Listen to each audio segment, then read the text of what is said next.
लेकिन सर पे बहुत सारे रुमाल इत्यादि में रखवा देते हैं, कुछ कर देते हैं। लेकिन शास्त्र में मनाही की गई है, कुछ कुरीतियां बन गई हैं जो नहीं होनी चाहिए। और स्वयं भागवत में लिखा हुआ है, शिव पुराण में लिखा गया है, कर्मठ गुरु में लिखा गया है कि सनातन धर्म में किस प्रकार से वस्त्र रखना चाहिए। शिरा प्रावृत्य वस्त्रोण ध्यानम नैव प्रशस्यते, कि सिर पर कोई वस्त्र इत्यादि नहीं रखना चाहिए, बल्कि अपने बाएं कंधे में वस्त्र इत्यादि रखना चाहिए। पहले के लोग बहुत सारे केवल धोती पहनते थे और एक जनेऊ होता था और एक वस्त्र ऊपर का हुआ करता था, तब पूजा इत्यादि करते हैं। और शिव पुराण में भी उसका उल्लेख मिलता है। उष्णी सो कंचुकी चात्र मुक्त केसी गलावृता प्रलंपन कंपनश्चैव तत्कृतो निष्फलो जपा। तो उसमें भी विधान आया है कि अगर कोई भी इस प्रकार से पूजा पाठ जप इत्यादि करता है, तत्कृतो निष्फलो जपा, तो उसका फल नहीं मिल पाता है जो मिलना चाहिए। तो ये सनातन धर्म में है, तो बहुत सारे लोग माताओं के लिए बताया है कि उनको आधा इतना रखना चाहिए, अपना वस्त्र इत्यादि रखना चाहिए। लेकिन पुरुषों के लिए बताया गया है कि इस प्रकार से उपवस्त्र कंधे पे होना चाहिए, ये शास्त्र का नियम है। तो बहुत सारे सिख धर्म का अनुसरण करते हैं। सिख धर्म में अगर आप जाओ तो सर पे कपड़ा इत्यादि बांधते हैं, वो लोग पगड़ी बांधते हैं।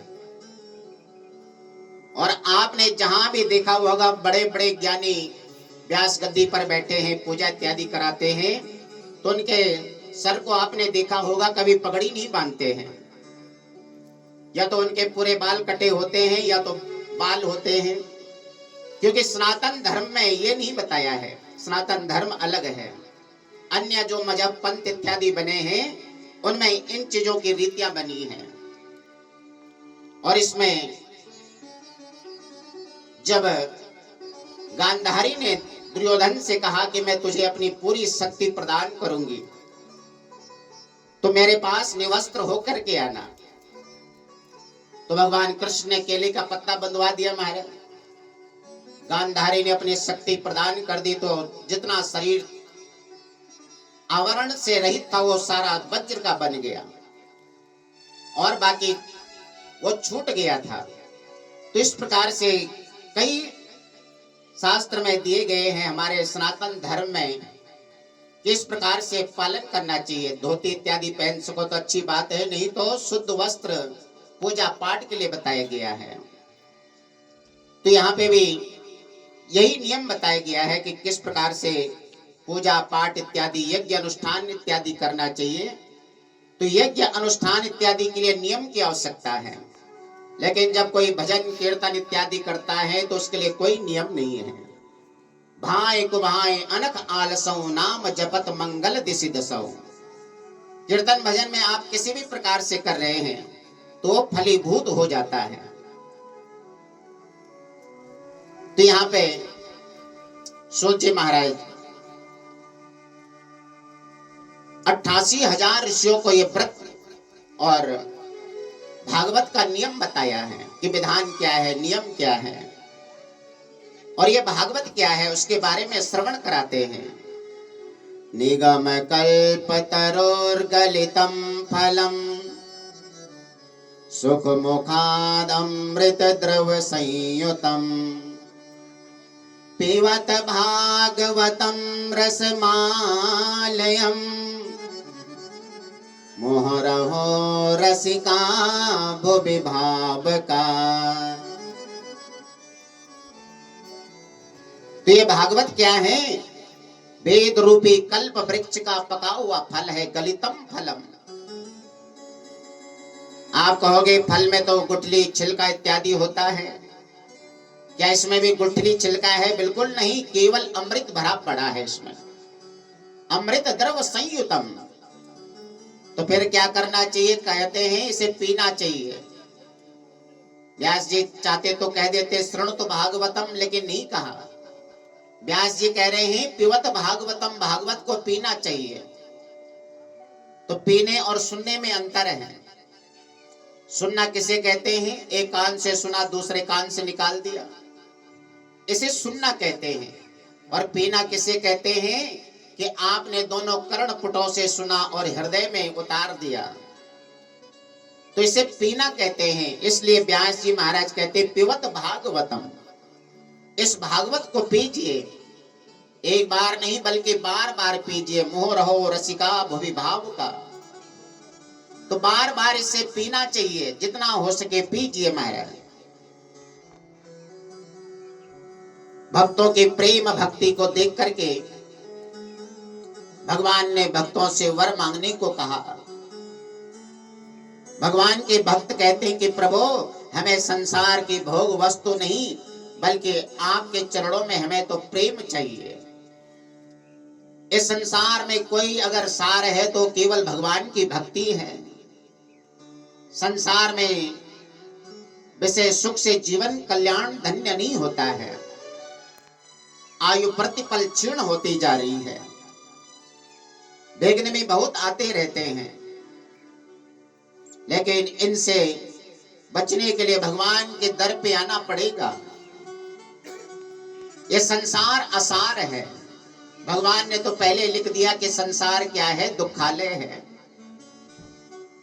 तो संसार दुखालय है, तो दुखालय में दुखी तो मिलेगा।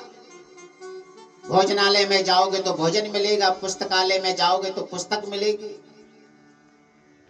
तो यहाँ जीव सुख ढूंढने के लिए जीवन भर लगा रहता महाराज, लेकिन वास्तव में सुख मिलता है? नहीं मिल पाता है। आदमी कमाता रहता है, अवस्था बढ़ती जाती है। सोचता है कि बुढ़ापा में धन काम आ जाए, लेकिन न जाने कब ये शरीर छूट जाए, फिर धन वैसे ही पड़ा रह जाता है। पहले तो धन के पीछे भागता रहा, लेकिन बाद में शरीर ये साथ नहीं दे पाता है। इसलिए धन के रहते हुए भगवान की भक्ति भी करते हुए चलना चाहिए।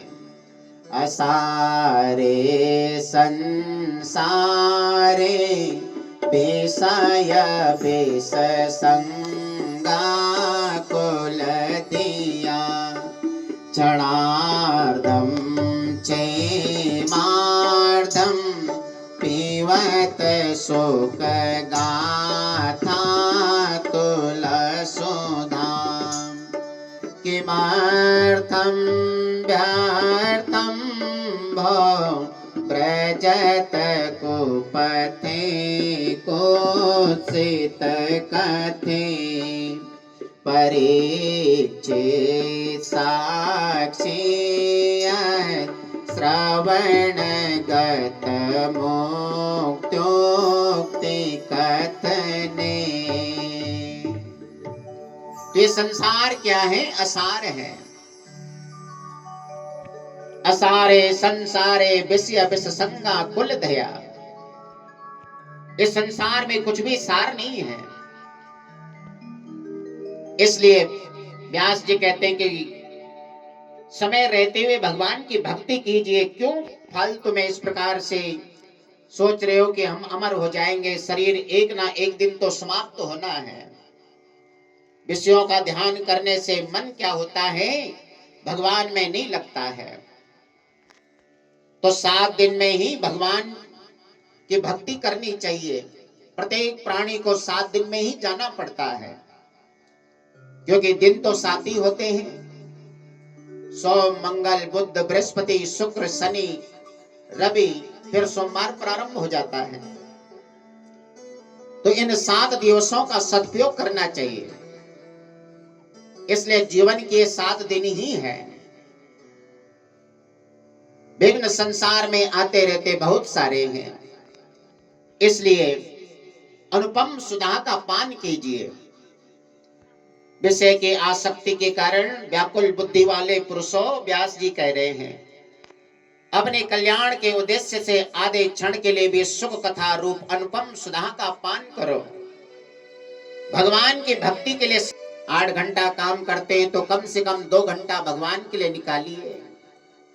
एक घड़ी आधी घड़ी, आधी में पुनि आध, तुलसी संगत राम की कोटि अपराध। तो तुलसी संगत राम की कटे कोटि अपराध।